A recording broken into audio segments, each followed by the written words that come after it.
Headphones. I need like a... No. Good Lord. Good Lord, sir. My mama got them for me, man. Thanks. I gotta get my use out of them. My mama got these headphones, man. Okay. All right, you ready? Are you rolling? Roller. Picture me rolling. All right, here goes an intro to how to use this audio equipment. So right here is the Zoom H5, a very common recorder that lots of cats use. And I'm going to put it together, and then we're going to walk through how to use it, and then also how to conduct interviews with it. All right, so here's the base body. It comes with two AA batteries. I'm just going to put them in.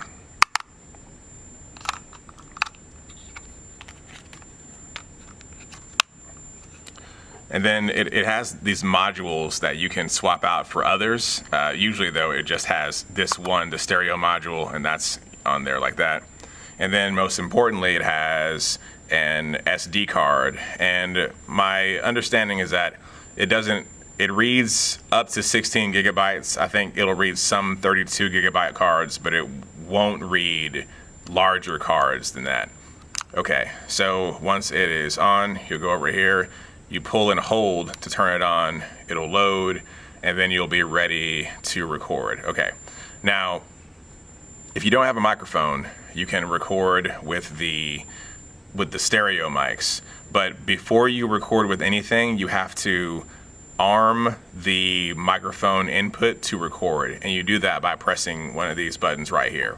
So if I want to use the stereo mics, then I'll just press that, and then I'll see that there's a level. But there's only a level because I have the level adjusted. So if it's possible that if I turned it on and I wouldn't see anything, it'd be because the input level was at 0. And so in order to get the level that I want, I got to turn it and I got to find it. Now, the only way to find the level that you want is to have the microphone be in the position that it needs to be in, and then to check the little numbers right here.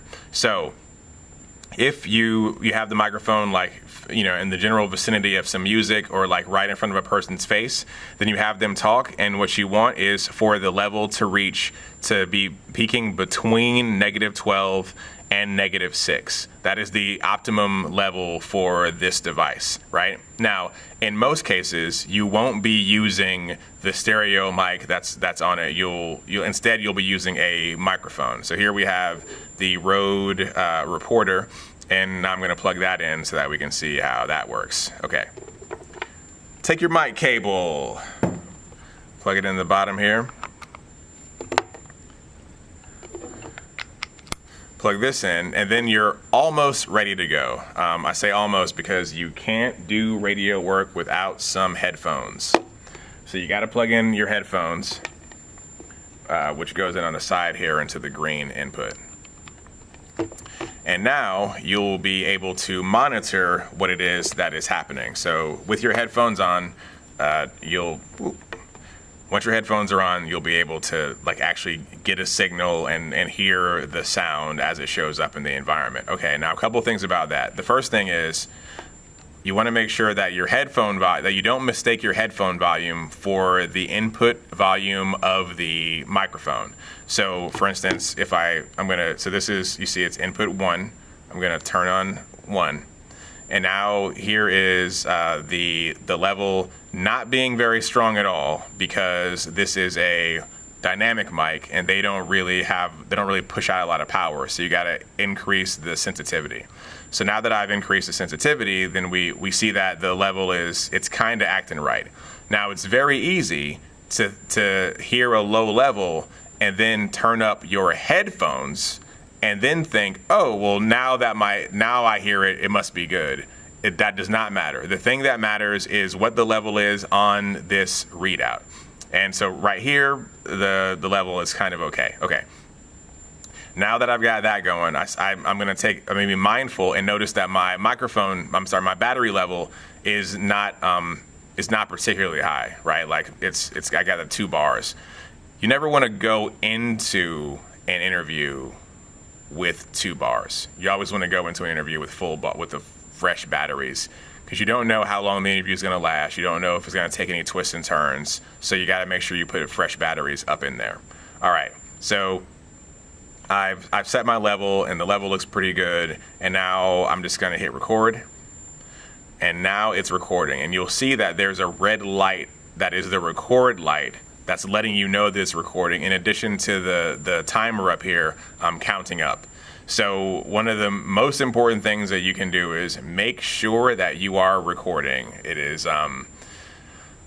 it's catastrophic whenever you go and do an interview and it turns out you were not recording the whole time. Yeah? Okay. So in order to do that, then you set up, you got your headphones on, you're talking to the person, and periodically, in a paranoid manner, you look down at your recorder and you make sure that the red light is on and that it's counting up and that you are recording. And then you go on to do the interview. That's how that goes down. All right? Okay, so I'm going to stop that. Once it stops, it saves to the thing, and now it is saved to your SD card. And so once you save it to your SD card, you immediately put it on your computer and put it on SoundCloud or somewhere where it can be backed up, because what you don't want to do is lose what's happening on this card, because anybody that checks out this thing after you is not responsible for the tape that's on it. They will format the card, and then that'll be that. Okay, does anyone have any questions while I'm making tutorial videos about this recorder? What's the different two mics again? Yeah, so then there's the other mic. Pass me the other mic.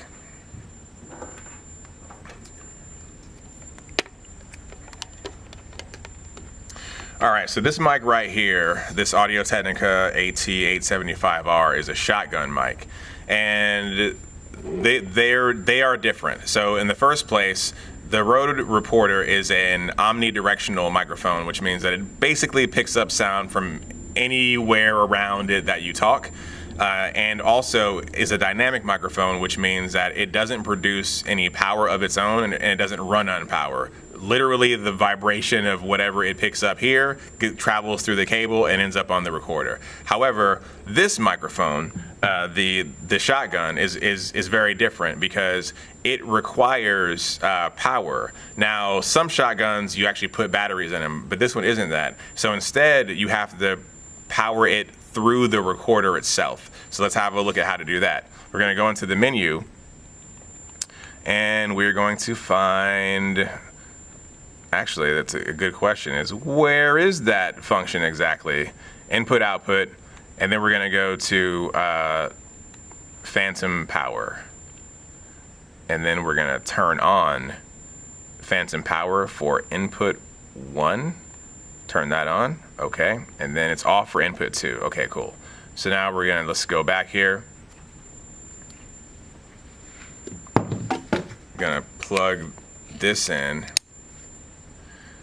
and let's see if we arm to record.